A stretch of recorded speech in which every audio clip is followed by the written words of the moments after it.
Hello everyone, welcome back for some more Let's Read Tsukihime. So we're not on Akiha's route yet. We've been doing all the stuff that we missed by hanging out with CL, which is a lot of Yumizuka content. And a surprising amount, really, because I almost thought that she was a character that, like, because I do know, and I have been informed, but I've, like, doubly down the confirmation. She was planned to be a root, but wasn't. And that if the remake came out, they said that they would do a root for her. However, well, we don't know yet because she would apparently be a far side candidate, not a near side. So we'll have to see if when we get, the second half of Tsukihime remake, will she be a route? I mean, it's going to be a long time before we get to play that in English, anyways. But for now, we're going to be enjoying this story instead. So let's continue on and now finally hard and fast confirm that we are going to date our sister.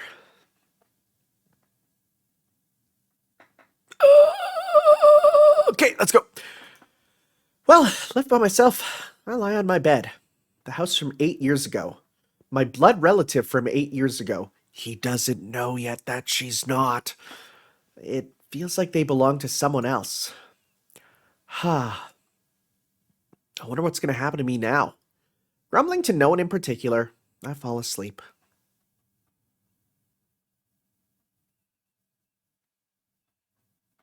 Oh! I hear the wave-like sound of something's voice. Oh! Something is howling. It's too sharp and high-pitched to be a stray dog. Oh! It echoes in my eardrums. Is it howling at the moon? Oh! This doesn't feel right. The beastly howling is beginning to give me a headache. Oh! It doesn't stop. Oh! Oh! Oh! Ah, just shut up already. I wake up. I hear the sound of a dog barking outside the window. The clock indicates it is just past 11. This is more than just a neighborhood nuisance. Damn, I can't sleep like this. The dog's howling comes from somewhere near the mansion's fence. It doesn't seem like I can go back to sleep at this rate. Alright, so we need to specifically go to sleep. The howling continues. There's no way I can sleep like this. I can't sleep, but that's just normal. I'm sleepy, so I'll pass. Pulling the sheets over me, I stretch out on the bed. I can just think of the howling as something as mundane as cars driving by on the street. I actually love the sound of cars driving by. It helps me fall asleep. I know some people hate that. Today's been a long day. Well, I can close my walkthrough now because that is the hard and fast confirm. Well, actually, no, I don't think it is because we need to, right? Because this that puts us on the far side route. But I think we need to. Yeah, no, we still need to make sure that we are on the. Well, I think we'll be fine. I think we'll be fine. Today's been a very long day. I'm mentally tired from eating dinner in this unfamiliar mansion and my conversations with Akiha and everyone else. After all that, the howling is just background noise. I close my eyes and gently fall asleep.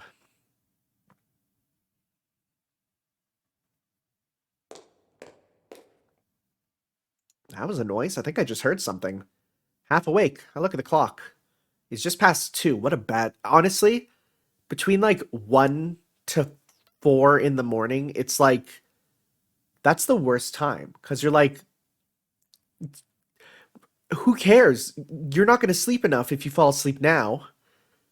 It's been 2 hours since I heard the dog's howling. The dog's howling has already stopped. The mansion is so quiet, I can hear the clock ticking in silence. Yes, someone's walking. I hear it again. Inside the mansion. From the lobby? Could it be a burglar? Oh, shoutouts to the Sims burglar music for being the scariest thing ever. I even now am feeling a bit spooked. It's not impossible, The mansion's contents are outrageously valuable. On top of that, with no one here now except Kohaku-san, Hisui, Akiya, and myself, what's very insecure. Getting out of bed, I slip out of the room quietly.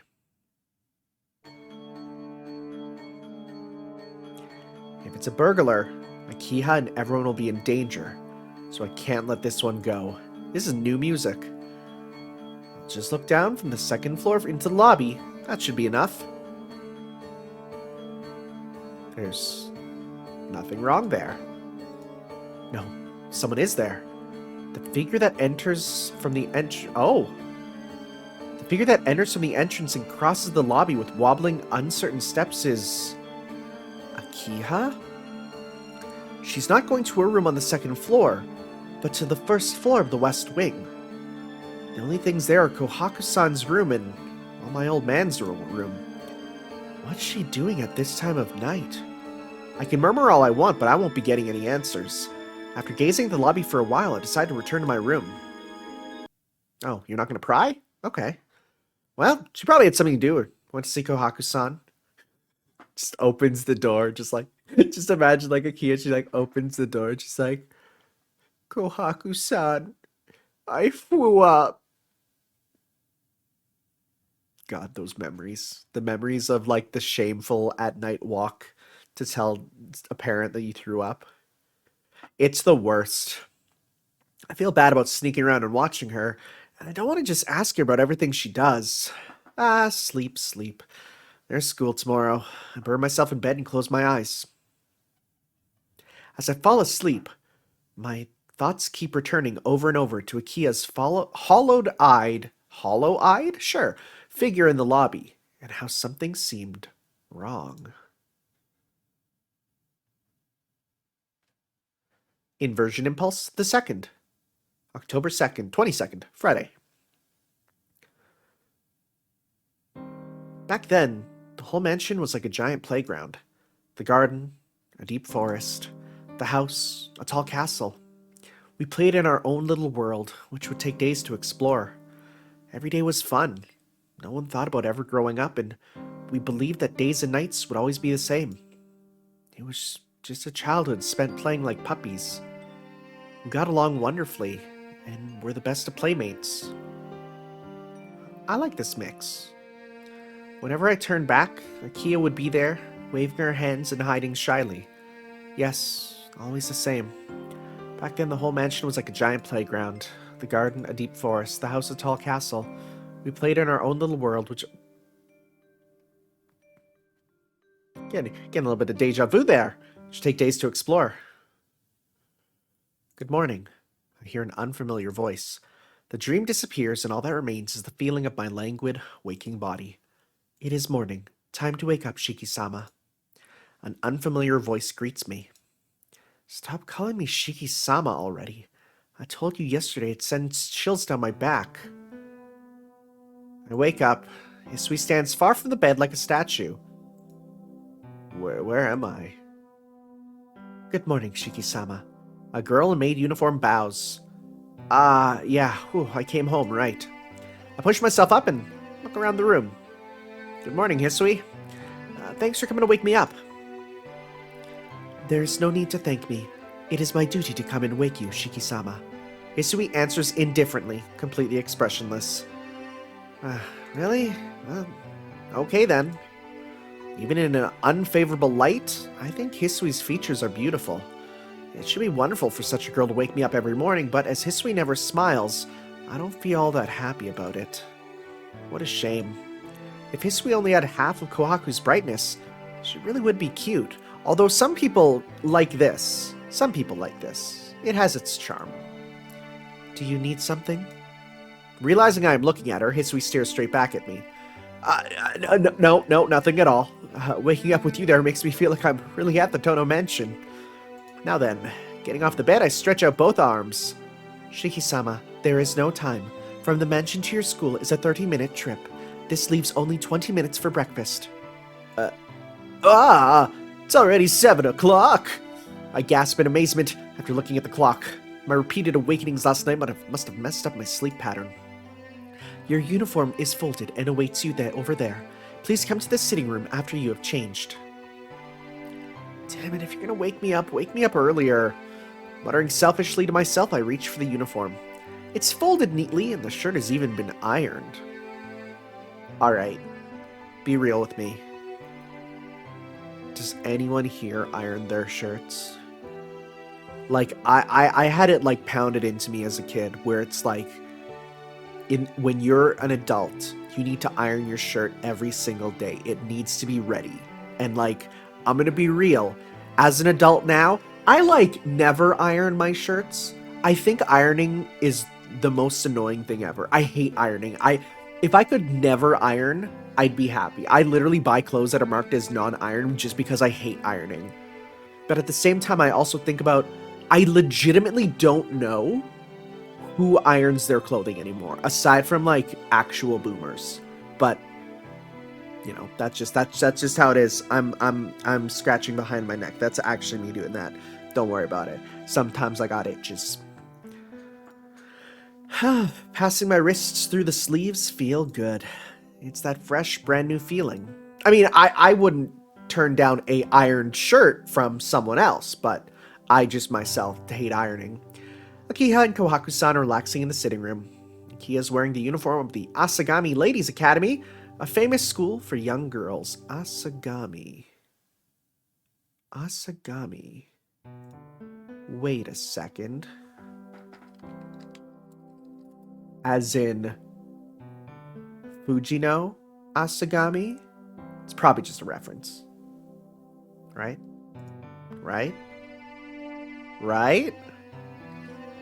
It can't be. Because her academy had those whack CL uniforms. It's just a reference, probably. They're drinking tea together gracefully, as if breakfast ended a long time ago. Oh, obviously we're gonna greet Akiha. I mean, it just... I know how this route goes. Hey, good morning, Akiha. Good morning, Nissan. Good morning, Shiki-san. Breakfast is ready in the dining hall. Please eat up. In contrast to Akiha, Kohaku-san greets me with a cheerful smile. Thank you very much. Looks like you're having your after-meal tea. Have you already finished breakfast, Akiha? Of course. I don't care when you get up, Nissan, but please at least make some time for breakfast. Having breakfast after 7 is a sign of sloppiness. No. Having breakfast at all is a sign of you're ready for the day. And that's why I, never eat breakfast, because I'm never ready for the day. Every day is a challenge that I need to wake up for. I think having breakfast at 7 is pretty normal. What time do you get up, Akiha? I get up at 5 in the morning. What about it? Wow. I don't know why she gets up so early, but it was so perfect a time to get up that I have no room to retort.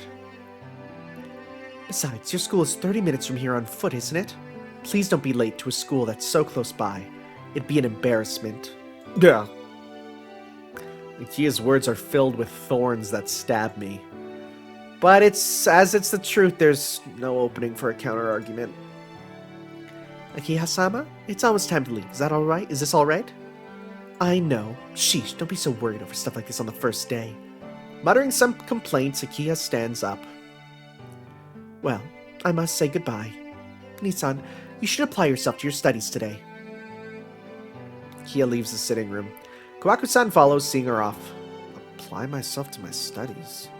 She's quite ceremonious about trivial things in an old-fashioned kind of way. I guess it's because she's been disciplined under her old man for the past 8 years. Well, I'd have gone to school even if she hadn't said anything. I scratched my cheek. There's something about Akiha's face as she left. Because of it, I paid no attention at all to the various admonishings this morning. Of course, I clapped my hands together. For some reason, Akiha's face just then resembled her face from long ago. After eating the breakfast Kawaku-san prepared, I exit the lobby. Hisui was waiting there with my bag. Shiki-sama, have you enough time? Yeah, it should only be 20 minutes to school if I run. It's only 7:30, so I should be fine if I take the long way. Seemingly satisfied with my answer, Hisui bows her head in assent. Then, allow me to see you out. Yeah, sure, thank you. I still feel terribly awkward having my own servant. Oh, Shiki-san, please wait just a moment. With pattering footsteps... Oh, I was going to say that... Hisui would never have exclamation marks. With pattering footsteps, Kohaku-san runs down from the second floor. Hisui steps back and falls silent as Kohaku-san approaches. Huh? Weren't you with Akiha? Lady Akiha goes to school by car. Since I had something to give you this morning, I stayed behind. Something to give me? Yes. This came from the Arima family yesterday. Kohaku-san smiles. But I have all my luggage already. The things I used while I was at the Arima's house all belong to them, so all I've got are my own clothes. Really? But this was sent here nonetheless. Kohaku-san hands me a thin wooden box, perhaps 20 centimeters long. It's not heavy at all.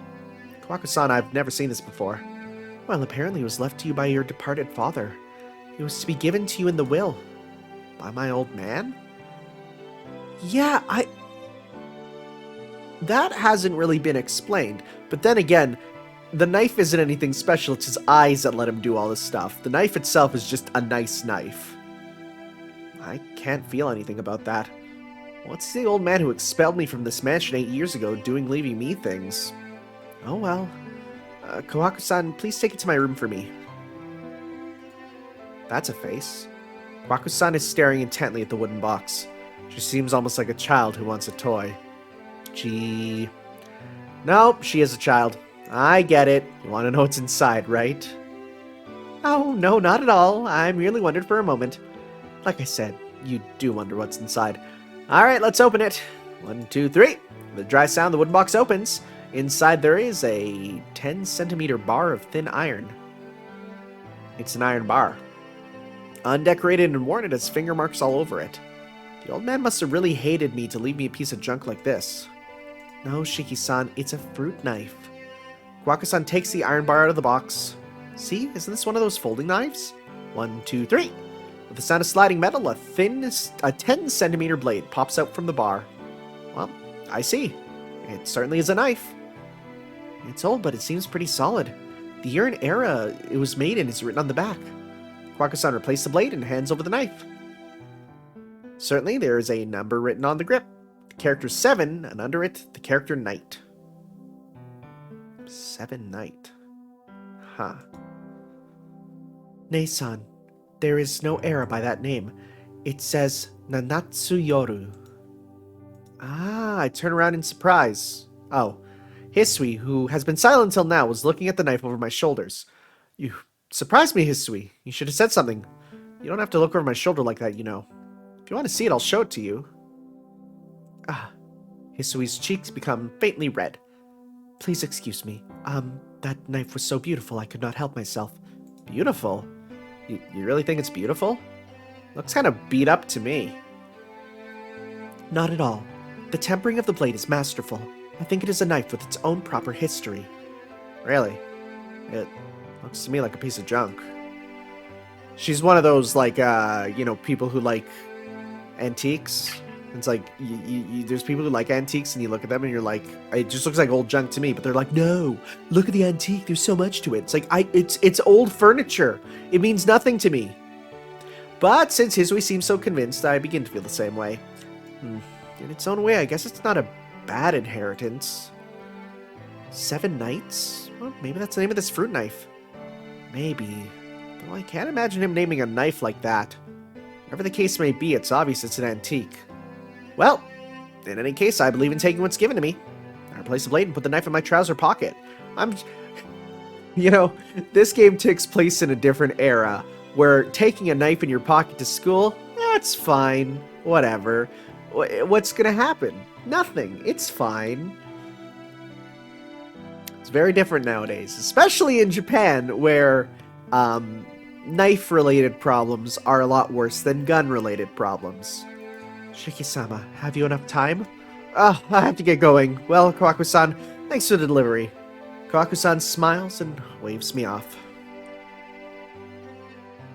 I come out to the gates. Hisui follows me in silence. Hisui, you're seeing me off? Hisui nods wordlessly. Shiki-sama? What time shall we expect your return? Oh, it seems Hisui will continue to Sama to the bitter end. Well, if I take time to argue it now, I'll be late for school. I'll complain about that honorific later. Shiki-sama? Yeah, probably around 4 o'clock, I think. I don't do any club activities. When I don't hang out with Arihiko, I usually get back pretty early in the evening. Hisui bows deeply at my random estimate.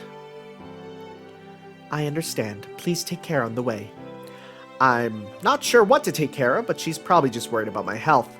Yeah, thanks. You too, Hisui. I return the goodwill with good intentions. With an energetic wave of the hand at Hisui, I leave the gates of the mansion behind. So, one thing that's important to note is that we missed the entire thing with Nero Chaos. Like that, we didn't do it. So, let's see how that changes how the story goes. I go down the hill. Since I've been attending school from the Arima's house until now, this is the first time taking this route. Not many from our school. Apparently, there are not many people from my school who live around here. 7:30 in the morning. I can't see anyone running along the streets in the school uniform except me. So the question is, will we see someone? Slowly, I begin to see people in school uniforms intermingled with the crowd. This is around the time where the road to school begins. Where's Yumizuka-san? Well, that's a change. Well, I'm not going to be that lucky. I recall the smiling face of the classmate who departed here yesterday saying my house is this way. As I think of Yumizuka Satsuki in the classroom, my pace quickens a bit and I hurry to the classroom. I leave the residential area and reach the crossroads. The gates will be closed in about 10 minutes. I start to run across the asphalt. I made it! Seems it took 20 minutes rather than 30 from the mansion.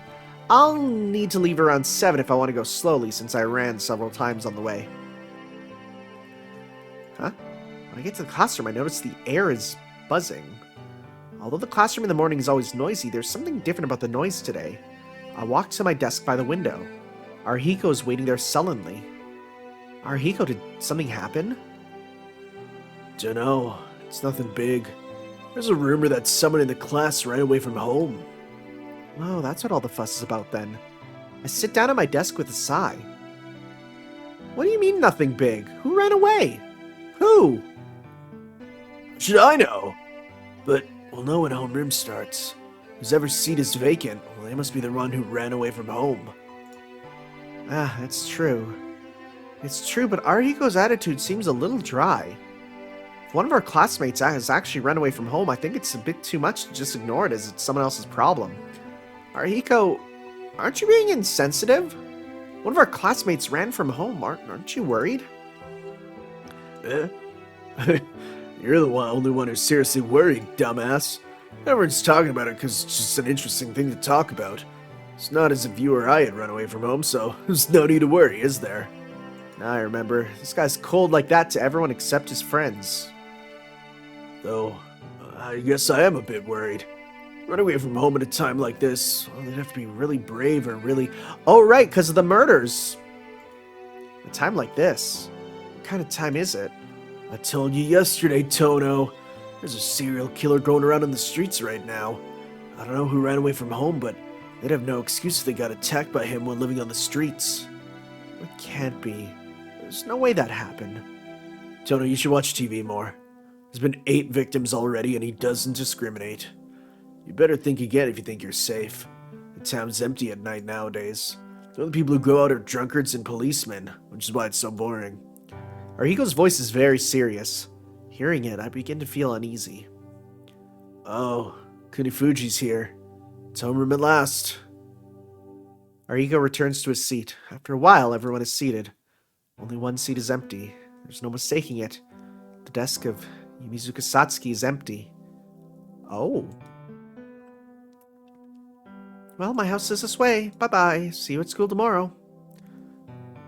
Yumizuka said that when we partied yesterday. I don't know what happened at home, but I can't see her making that smiling face before running away. Yumizuka's absent. Yumizuka Satsuki is merely treated as absent as attendance is taken. As if nothing is amiss, homeroom proceeds.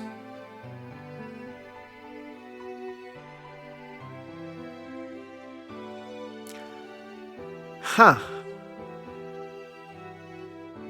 I'm gonna ask about her. I know Yumizuka was smiling yesterday. She doesn't have a route, so I don't have to worry about accidentally going down it, so... I don't think she would make such a face, say bye-bye, and then run away from home. Sensei... What is it, Tono?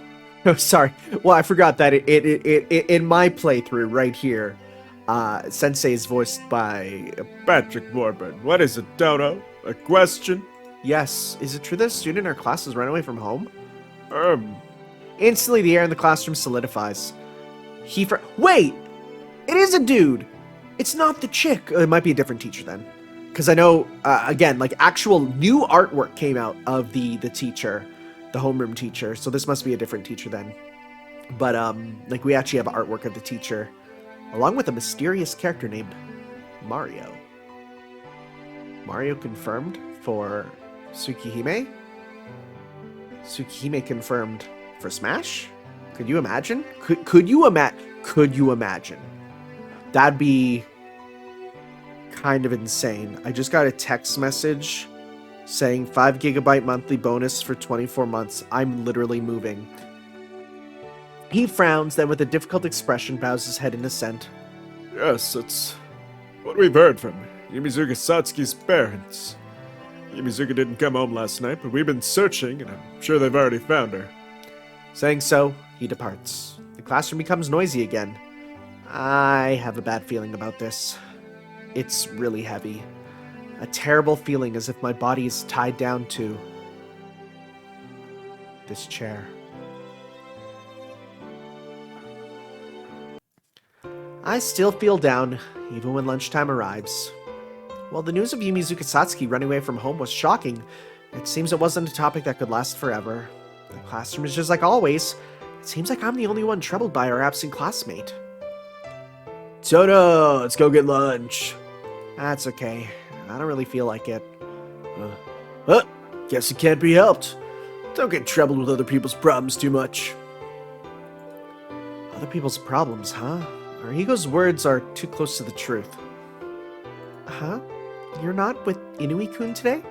Senpai, what are you doing in our classroom? Well, I thought I'd have lunch with you guys. Tono-kun, aren't you gonna eat something? Senpai sits down on the desk, looking at me nervously. Nah, I just don't have any appetite today. Oh, are you not feeling well? Something like that. Don't worry about me. You go to the dining hall. Arhigo's probably already there. Oh, you're not energetic at all. I don't know what happened, but if you don't eat lunch, you'll just feel even worse. That's true. But since I'm not hungry, there's not a lot I can do. Alright, I'll take you somewhere special. It's really a secret, but you're special, Tono-kun. Oh. With that, she grabs my arm and pulls me out of her chair, but I'm not in your route! How could you be doing this to me? Ciel Senpai takes me to an unused classroom in the very corner of the school building. Huh? This is a Japanese-style room, isn't it? That's right. It's a very relaxing, since no one else is here. Well, that's true, but isn't this place locked, Senpai? Yes. It's usually only open to members of the tea ceremony club, so normal students can't get in. Saying so, she takes a key out of her pocket. Oh, are you in the tea ceremony club, Senpai? Yes. Well, actually, I'm the only member. With a laugh, Senpai goes into the Japanese-style room. The inside of the room feels special, as if it isn't a part of the school.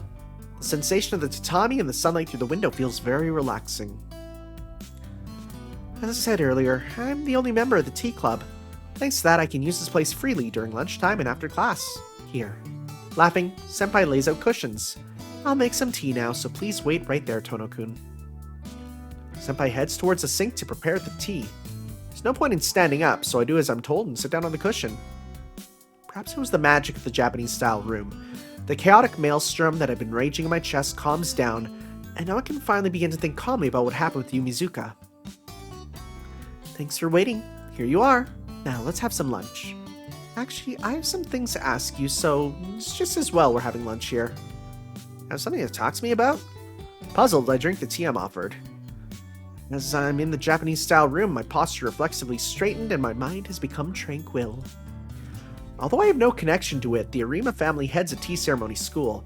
Perhaps it's because I was raised in that kind of environment that I feel more at ease in a Japanese-style room than a Western-style one. Senpai looks at me with a troubled expression. What's wrong, Senpai? You look a bit worried. I was just a little surprised at how calm you are about all this, Tono-kun. Really? Well, my family's a strict one, so I'm used to these kind of things. More importantly, Senpai, didn't you have something you wanted to talk to me about? I do. The continuation of what we were talking about earlier. What we were talking about earlier? You mean my family? Senpai nods to indicate a yes. If you don't mind, I would like to hear more about it. I was curious about it since we stopped halfway. It's not that I mind, but hearing about my family isn't going to be very interesting. It'd be a waste of time. I don't mind if it's not interesting. I just want to hear about it. Well, you sure are eccentric, Senpai. Maybe I am, Senpai laughs. Alright then, well, let's continue from before. You said you moved to your home. What do you mean by that? Senpai asks, full of curiosity. Well, the conversation back then must have been pretty fragmented for Senpai, since she didn't know any of the circumstances. Let's see. Basically, I'm a guy who's been disinherited. I was seriously injured after getting caught up in a traffic accident when I was 9 years old. The injuries themselves somehow healed, but after that, I easily collapsed from anemia and threw up my food. That's why I was entrusted to my relatives, the Arimas, while I recuperated. So in other words, the Arimas have been your parents who raised you since you were 9, right? That's right. I knew my old man hated me for some reason, and that once I had been entrusted to the Arimas, I would never go back home. Go back to the Tono Mansion, that is. That's why, well, I thought I would continue to live as a son of the Arimas forever. That's what I thought, but my old man recently kicked the bucket. That's when they told me to return to the mansion. Now that my old man is no longer there, I finally agreed to them. That's pretty much my domestic situation. I end my story like that. See how Senpai gives a little nod silently. May I ask just one thing? Huh? I'm sure if I can answer it. Go ahead. Alright, then I'll ask. Did you dislike your previous family? My previous family? The Arimas, who had raised me as my parents? My mother and father, who weren't my real parents, and the unfamiliar building, which without a doubt was a home to strangers. But completely regardless of that. No, I liked them. They were people who didn't care that I wasn't related to them by blood. They were so warm to me that I felt bad being depressed all by myself. And for them to love me no matter what, I didn't think it was a bad thing. I was loved by these people. That's why soon, even one day sooner, I have to truly become family to them. Huh. I've been telling myself those words since I was young. Since a very, very long time ago. Over and over I swore till I would practically pass out. Just like Arihiko said, I didn't have a single complaint about the Arima family. They treated me well, and I think I responded to their affection too. Between us, even though I knew we were just playing at being family, even if it was all just an act, I didn't feel any pain. No, I was happy instead. In a way, I consider the Arimas and me to be the ideal nuclear family. But it was no good, was it? Yeah, despite everything, there was a line I couldn't cross. This isn't your real family. No matter what I did, I couldn't get those words out of my head. I knew I should have been ignoring it, but I just couldn't do it. I don't know if you would call it a childhood experience, but it had already become a curse to me. Somehow, no matter where I was, I always felt like a stranger to my family. Senpai's silent. Avoiding my gaze, she huddles her shoulders apologetically. See? It was boring after all, right? That's why I said it'd be a waste of time. No, that's not true. It was a very meaningful story. Saying that, Senpai begins to eat her own lunch. I follow her example and start nibbling off the bread I bought. Thanks to my conversation with Senpai, my appetite's returned. Despite that, I still couldn't finish half of it. So, Tono-kun, is anything troubling you right now? Why that all of a sudden? I don't have any worries in particular. Then I suppose the reason you aren't eating much must be because of your health. Senpai stares at me. Somehow her gaze feels very penetrating. It feels difficult to remain silent under her gaze like that. I don't have any worries, but... Senpai, what do you think of the recent killings? I can't help but ask. The stories about my classmate who hasn't returned home won't leave my mind. Killings? Oh, you mean that business about the vampires? Yeah, there's already been 8 victims, right?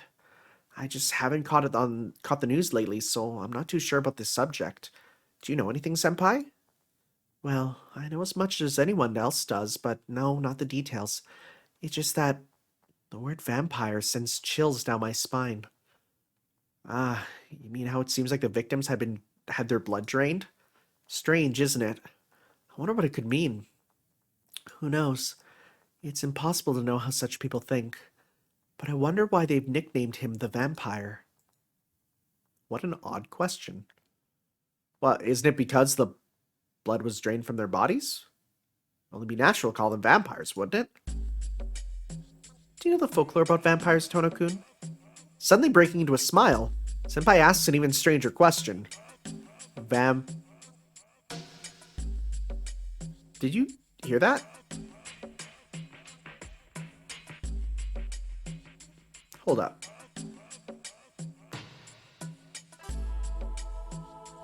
What is that? What is that, like, grunting in the music?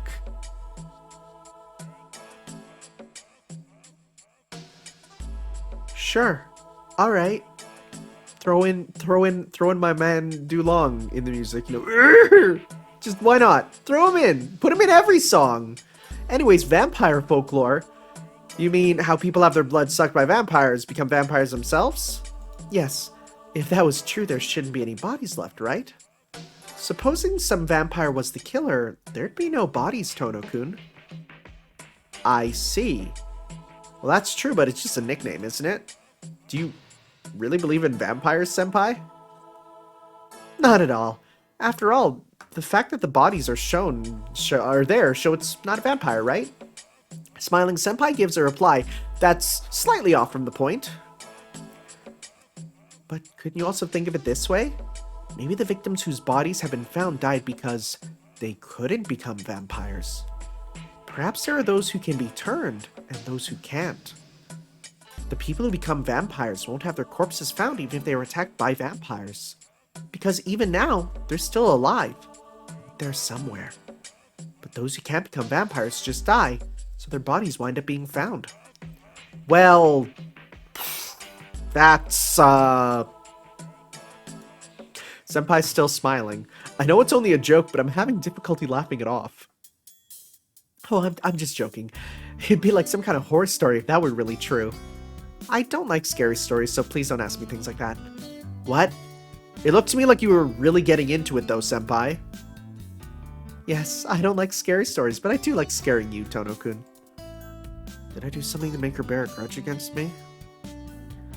But all jokes aside, Tono-kun, lately the streets have been dangerous at night. You mustn't go out, even though you are an energetic young man. Senpai gives me a warning that sounds like a joke. I can't tell how serious she is. Also, fade to black. How often do we have an actual fade to black like that in this game? That's a bit weird. Anyways, lunch break ends and 5th period starts. The lesson on classics goes in one ear and out the other. Well, my house is this way. Bye-bye. See you at school tomorrow. That's what Yumizuka said. She wouldn't have said that, then run away from home. I have a bad feeling about this. The killer who wanders the town at night. It's dangerous to go out at night, the word Senpai said. Perhaps it was because of that red imagery surrounding us when we parted. Suddenly, a vision of Yumizuka Satsuki soaked in red blood appears before my eyes. Ugh. It happens suddenly. My vision goes white and my sense of balance reels. My field of view lurches. Something lurks in the back of my head, and my consciousness feels heavy. This is bad. I know this feeling. Sudden dizziness prior to an anemic attack. The blood accumulated in the brain's blood vessels become a black lump, making my head sway, and my vision will go pitch black. It feels as if the blackness is pushing its way out of my brain into my eyeballs. This is bad. I've been collapsing during class lately. Red. Is it because of Yumizuka's blood red image is too fresh in my mind? What do you mean, too fresh in your mind, bud? My vision distorts. As darkness envelops it, I somehow grab onto my desk, but it's useless. There's no strength in my fingertips. I fall towards the floor. As I do, I remember her words. Tono-kun, help me when I'm in a pinch, okay? I told you that's impossible. Whatever you may think of me, I'm not Superman. Sure. Superman reference. Would Superman be a big thing in Japan at this time? I actually don't know. Huh. When did Japan first get Superman comics? I'm curious. I'm googling it. Japan first Superman comic. Publication history of Superman: The Battle Within Europe. Superman Japanese 1978. Is it saying it's like available in Japan? Oh yeah, 19. Wow, it's all the way back in the 70s there. Wow, okay. Well, you learn something new every single day. That's kind of neat. Sorry for dragging you along with me, Arihiko. Yeah. I'm used to you collapsing without warning like that. Honestly, sleeping in the infirmary till the very last minute. Just who do you think you are? You should have woken me up. There's nothing conscientious about letting me sleep until they lock us in the building. Just shut up. You're gonna wake up a sick person. You just collapse again. Come on, we need to get back. It's already 7, you know. Oh, we're gonna get big worried from Hisui. Arihiko walks down the corridor. After that, I collapsed from anemia and was left to sleep in the infirmary. Time passed until school lockup time at 6:30 when I was awoken by Arihiko's punch. And so we came to be walking along this deserted corridor. Hey, come on, Tono. What are you doing? Sorry, I'm coming. I shake my still woozy head and follow Arihiko. There's nothing worse than when you're just woken up and have to do something. Like you're not awake. Alright, you can go home by yourself from here. See you at school tomorrow. Thanks. Sorry as always, Arihiko. Don't worry, bring me back double in the future.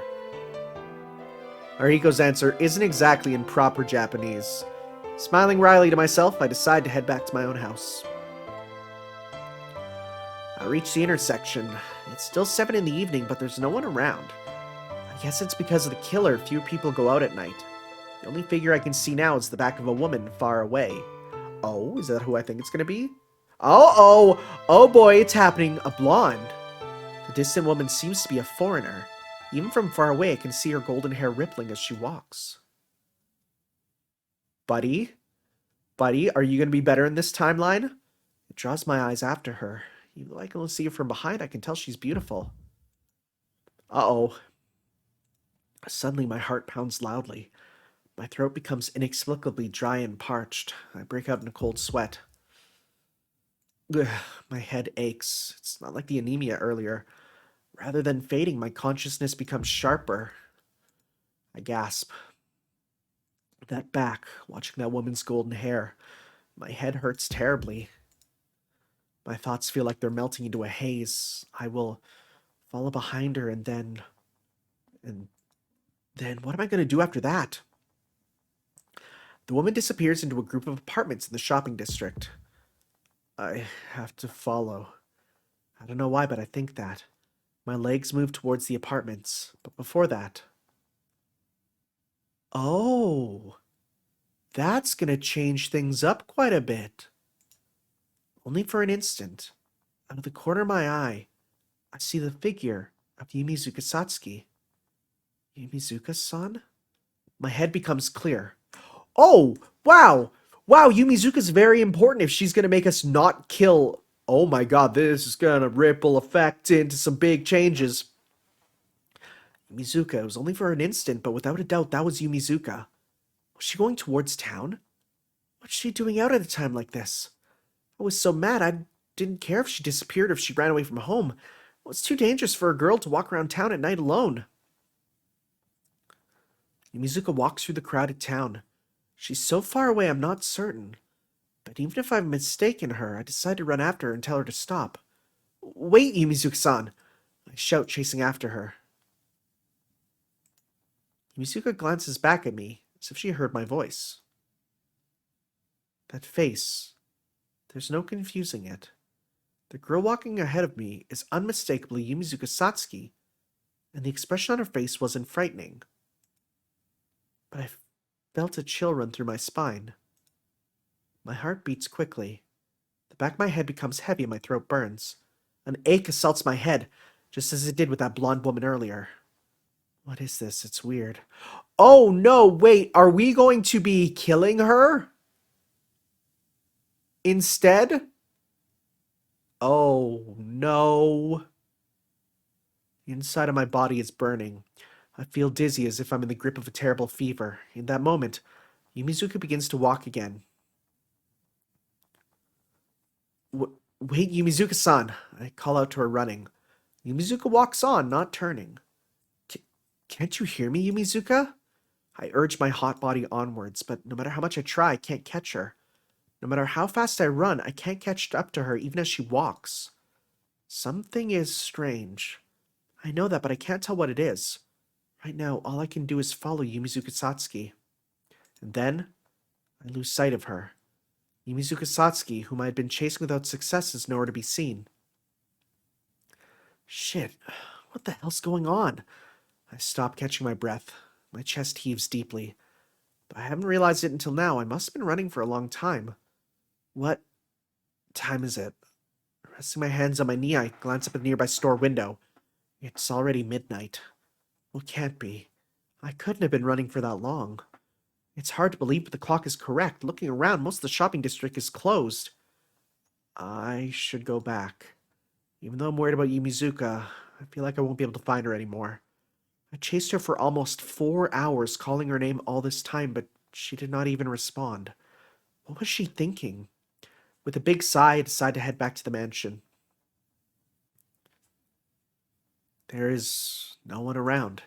The shopping district still had some people, but the way back to the mansion should be completely empty. The words serial killer run through my mind. Midnight, walking through the town alone. I might be easy prey for such an attacker. What was that? You hear that? Did you hear that? A sound.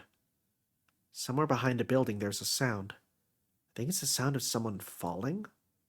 The back alley? The noise came only once. An eerie silence surrounds me. I have a bad feeling about this. Did someone collapse in the back alley? Did the wind just knock something over? Whatever it was, I probably shouldn't get involved. But is it because I was looking for Yumizuka for a while ago? I feel like she's there for some reason. What should I do? There's no one around. The only help I can rely on is this knife Kawaku-san handed me this morning. I am going to go and look, I feel. If we die, we die. I can't ignore my feelings. With a killer skulking around at night looking for victims, I shouldn't be investigating suspicious sounds in alleyways, but I still remember Yumizuka's smiling face from yesterday. There's no reason for Yumizuka to be there, but if she is, she might need my help. I'll never forgive myself if I just ignore this. All right, putting my hand in my pocket, there's the cold touch of iron. Even though I don't intend to use it, it's comforting to know that I'm not unarmed. And if it comes to it, I have my eyes, too. Since I said not to use them recklessly, but she'll find it acceptable if I used it against a killer. The sound, it came from here. Preparing myself, I step into the alley. My heart pounds. The back alley is quiet. The noise came from the open area at the far end. The back of my head hurts. As if convulsing under the utmost strain, my racked spine hurts as if it's about to rip itself out of my body. Why is it? I can't think, yet my instincts shout at me. Don't go. Don't go any further. If you do, you won't be able to come back. But it's already too late. I step out of the back alley and into the open space. That weak voice is all I can get out. The back alley is a single sheet of crimson. Limbs are strewn amongst the garbage and rubble. Not the limbs of dogs or cats or the like. They are human limbs, blood dripping from fresh meat and bone. The ground and walls are painted with red blood. A heavy scent fills my nostrils. Thick, like a red fog permeating my body, the choking smell of blood. A face, a face, a face. A face on a severed head rolling around with the expression of agony. A face shriveled up like a mummy split in halves. A face with both eyes gouged out so distorted I can't even tell if it used to be a man or a woman. Unable to make a sound, I merely gaze speechlessly at the corpses. No, they can't even be called human bodies anymore. Even a badly made sculpture looks better than this. There are 4 bodies. 4! That number. They roll around like scraps of leftover food. I gape in shock at the sea of bodies. The back of my head throbs, my throat is parched, and my breath burns like fire. My fingertips quiver and my mouth distorts. What is this? What is this world before my eyes? Red. Yes, before my eyes, everything is that terrible color. But I merely stand. No screaming, no fear. Like the scene of an accident in a movie, I only stare at the back alley. Undoubtedly, this is how my mind is protecting myself. Otherwise, I would have gone mad. A corpse against the wall moves. No, that's wrong. It's not a corpse. It's not like the scrapped hands or feet. It's a living human being with limbs attached. I see something out of place. In this ghoulish spectacle, the only response to seeing someone alive is more of astonishment than happiness, but if he's alive, I have to help him. Hello? With my mind still paralyzed, I step towards the living figure. Pulling itself up from the sea, it raises its face toward me. A face like a dried-out skull. I leap back reflexively, but the skull moves faster than I do. With a voice crying out, he jumps out at me. A hideous voice right next to me.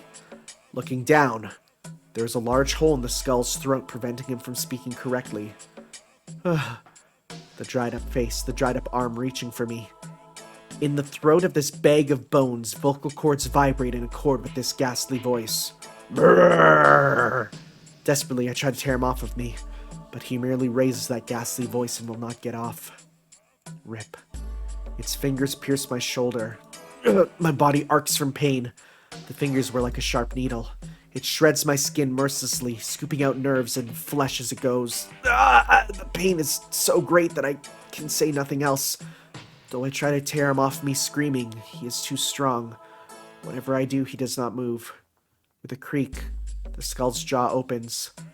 The mouth opens wide enough to rip off my shoulder with a single bite, and he approaches my face as if saying, I don't want to die, somebody save me. I can't even say stop. The guy made only of skin and bones tries to bite off my head, and suddenly he collapses. The awesome power vanishes. The bag of bones in a person's form crumples to the ground and disappears. Softly, like a bad dream, it turns to ash and blows away. What the hell is this? Pain runs through my shoulder. My own blood flows down my back. The pain is real, so this must be real. A terrible nightmare, but it can't be a nightmare because it's not a dream. Tono-kun, it'll be dangerous if you stay there. Huh? I turn towards the voice behind me. At the mouth of the alley where I come from, I see Yumizuka Satsuki. What? Yumizuka? Good evening. Fancy meeting you in a place like this, huh? As if we had merely bumped into each other in the mall. Yumizuka greets me lightheartedly. Yumizuka, what are you doing out at a time like this? Oh, just going for a walk. What's Tono-kun doing? Killing so many people like this is bad, right? What? Yumizuka says with a light smile. Killing so many people... Huh? I look around me, and I remember the tragic scene I'm surrounded by. In a sea of blood, Tonoshiki stands aghast like a murderer. No, this wasn't me! Oh, of course it was. Everyone's dead and Tono-kun's alive, so obviously Tono-kun must have killed them. No way. No, it just attacked me.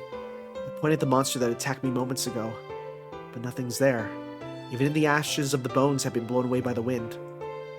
Oh, this is bad. I swallow my breath. Yumizuka is chuckling. It's not... This wasn't me.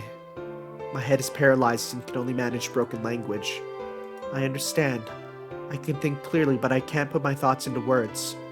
For example, why is Yumizuka at a place like this after running away from home? For example, why is Yumizuka laughing in the face of this tragic scene? Yumizuka-san, Yeah, I know. You just interrupted someone's meal. I'm sorry for sounding mean. I always act against my feelings, so I'm always acting like this to you. What the frick? Yumizuka's still laughing. It's so inappropriate for the scene, I feel a chill. Yumizuka doesn't move from the entrance of the alley. Her arms are positioned strangely as if she's hiding something behind her back. And looking closer, there are spots of something red on her sleeve. Yumizuka, you... What is it? Your face looks scary, Tono-kun. She laughs again. No. Somehow this girl cannot be Yumizuka Satsuki. Yumizuka, why are you hiding your hands like that? Ah, have I been found out? I guess you're too observant to miss that, huh? I've always liked that about you, Shiki-kun. After emphasizing the Shiki-kun, she brings her hands out. Oh, so, okay, I have a question. I just need to check something.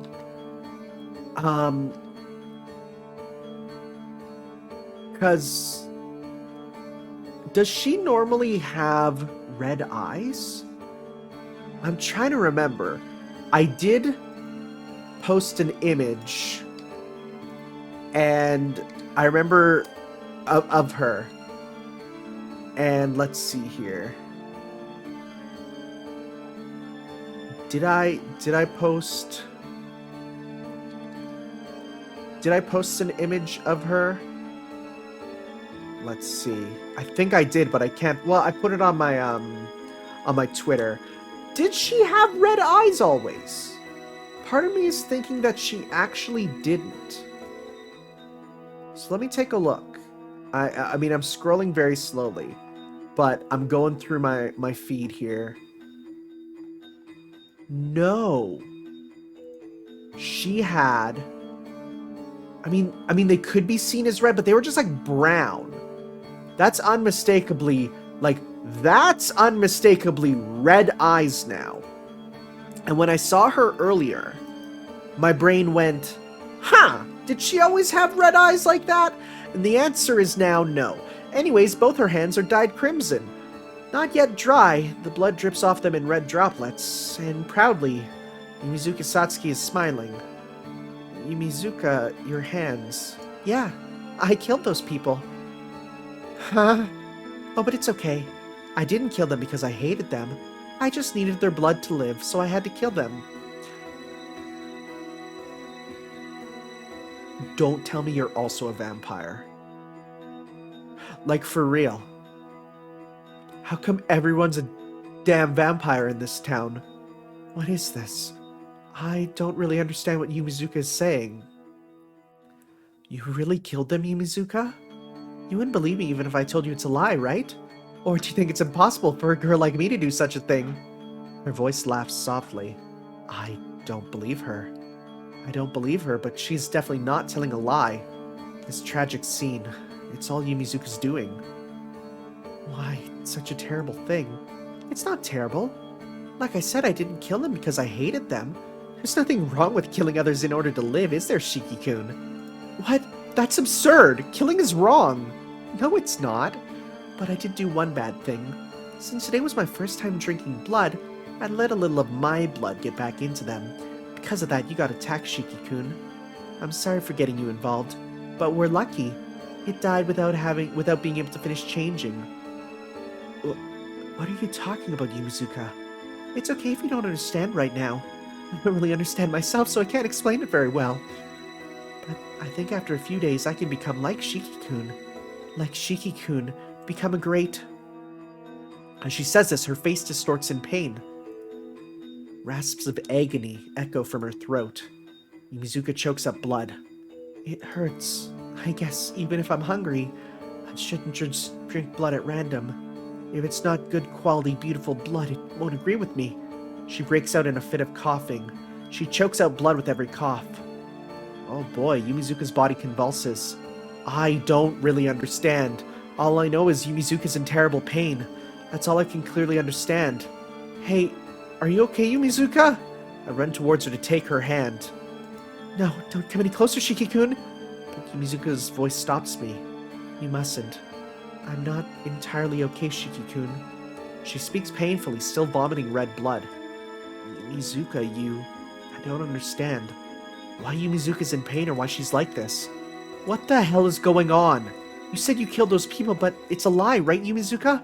If you're in that much pain, shouldn't you be in the hospital? I'm fooling myself. Even though I understand Yumizuka brought about this tragic scene, I still lie to myself. Yumizuka, I'm coming over there, okay? I speak gently, but Yumizuka shakes her head in violent refusal.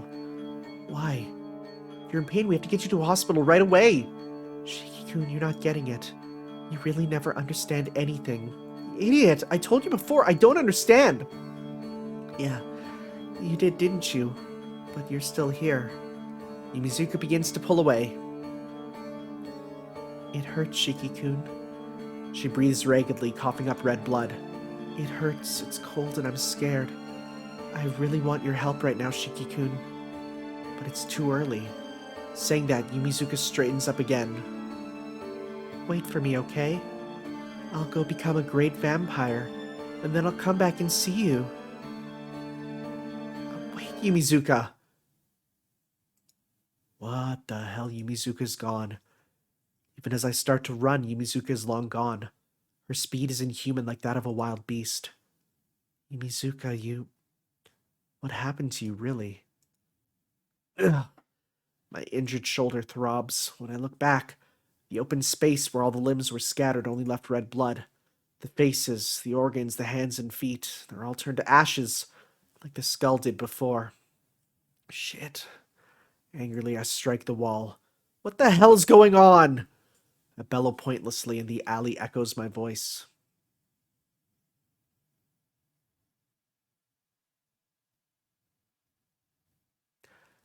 I did not think that would go that way. The next thing I know, I'm at the gates of the mansion. The wound on my shoulder aches. The lights of the mansion are dark. Somehow, I hadn't realized I'd be coming back this late. Kia will surely be angry with me, I think, as I put my hand on the heavy doors. That said, none of that is your fault. That is entirely not your fault. The lobby is empty. So what should I do? Even though my wound needs treating, Kohaku is probably asleep. Nissan? Akiha! I look up in the direction of the voice. Akiha is standing on the stairs. It is you. Coming back so late at night. Just what do you think? Akiha reaches the bottom of the stairs and her rebuke stops. Nissan, where did you hurt your shoulder? Damn it.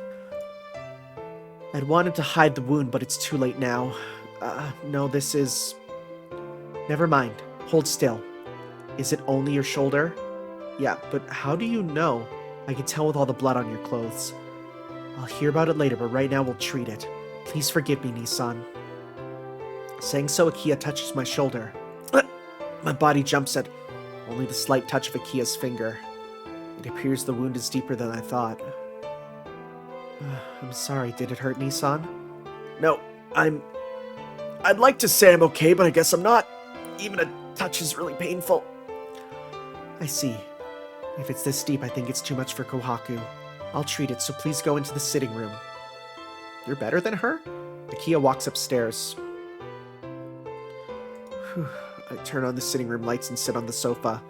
The wound on my shoulder hurts and begins to become unbearable. Sorry for making you wait. I'll treat the wound, so please relax. Akiha comes in holding a first aid kit. I don't think that would really help on this wound, but I guess I should at least get it disinfected. Akiha moves behind me and begins treating the wound. The uniform, damp with blood, is cut away with scissors and the wound is exposed and disinfected. I clench my fists as the pain flashes through my body. But after that, the ache of the wound begins to fade. Akiha must be skilled at medical care. Or perhaps the wound wasn't so bad to begin with. After a few minutes, the pain completely goes away. Alright, we're done. I expect a wound like that should be healed by the morning. Akiha packs away the first aid kit. Somehow I'm surprised. I would have expected Akiha to ask where I got injured and rebuke me for playing outside for so late. You haven't asked, Akiha. I haven't asked about what? Well, you know, why I'm back so late. Why I'm hurt. I blurted out like a complaint.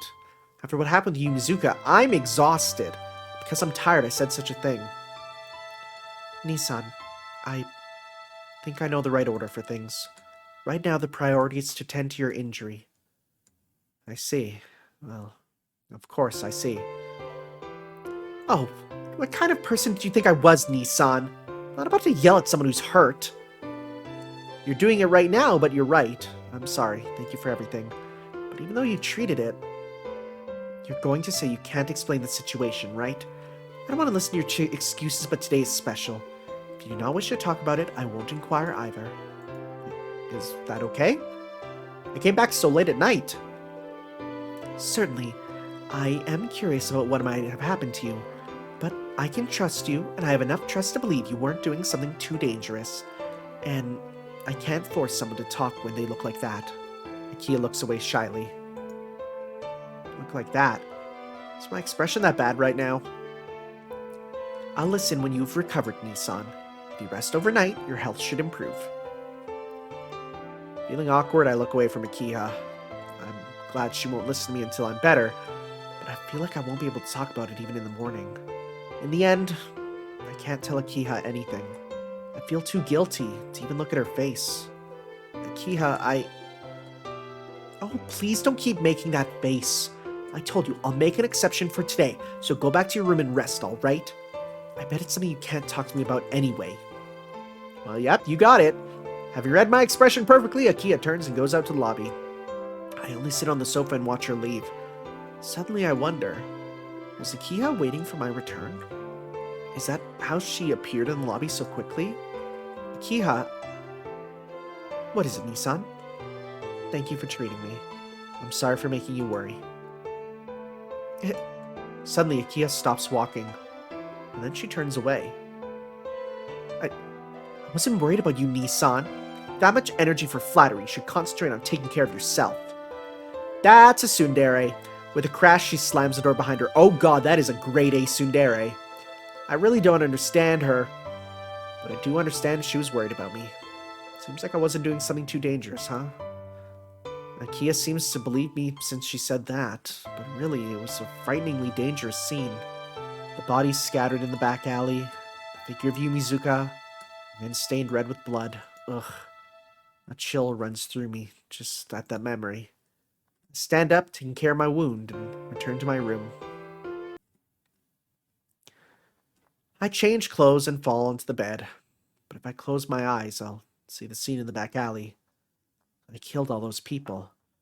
Yumizuka said so as if it was nothing. I needed their blood, so she killed them, just like a vampire. Just like a bad joke. Wait, okay? I'll go become a great vampire. I don't remember. What did Yumizuka say at the end? Sleepiness fills my body. With Yumizuka's face still etched in my mind, I close my eyes slowly. Only one thing is clear. That Yumizuka told the truth, and she really did slaughter all those people. But even then, instead of fearing everything that happened, I'm more concerned about the one thing she said. It hurts. It really hurts, Tono-kun. There's something wrong with me. Yumizuka really is a murderer, but those words will not leave my mind. Okay, well. This has been a lot. Well, I will see you all next time for some more Let's Read Tsukihime, where I guess we'll learn more about what's up with her. I have questions. Was this all going on at the same time in the other routes, or did something else happen? How did us not going outside change things so much? We'll have to see. All right. I'll see you guys, though, next time for some more. So, bye-bye.